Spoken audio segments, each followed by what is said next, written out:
আজ আমি আবার চলে এসেছি আমার রান্নাঘরে। আমার রান্নাঘরে সকল বন্ধুদের স্বাগত জানাই। বন্ধুরা, আজকে আমি বানাবো ভোগের খিচুড়ি।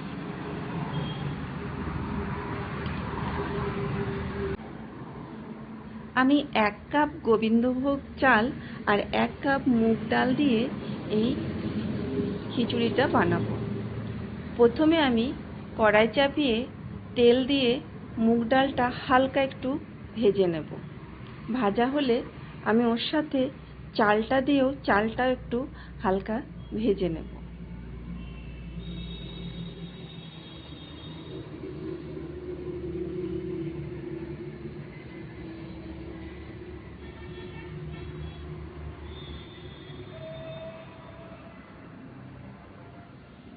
চাল ডাল দুটোই হালকা ভাজা হয়ে গেলে আমি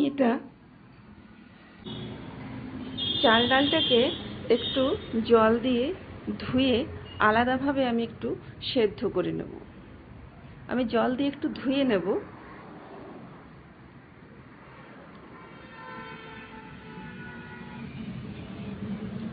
ধুয়ে নিয়েছি আমি।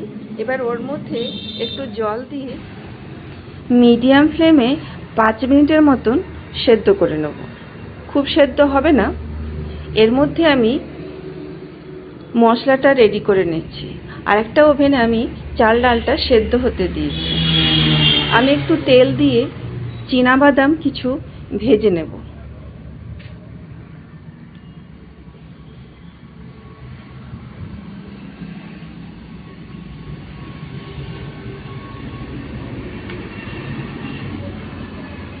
বাদামটা ভাজা হয়ে গেছে, আমি তুলে নিলাম।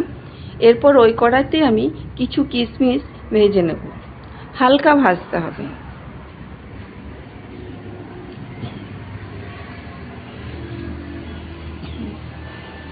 কড়াইয়ের ওই তেলের মধ্যে আমি দিয়ে দিলাম একটা তেজপাতা আর একটা শুকনো লঙ্কা আর গোটা গরম মশলা ওর মধ্যে দিলাম।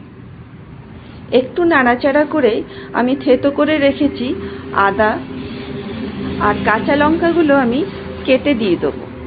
2 টুকরো 3 টুকরো করে কাঁচা লঙ্কাটা আমি ওর মধ্যে দিয়ে দিলাম। যে যেমন ঝাল পছন্দ করেন সেরকম দেবেন। হলুদ 1 চামচ, ধনে গুঁড়ো, জিরে গুঁড়ো, কাশ্মীরি লঙ্কার গুঁড়ো আর গরম মশলার গুঁড়ো 1 থেকে 1.5 চামচ করে দিতে হবে। নুন হবে পরিমাণ মতন।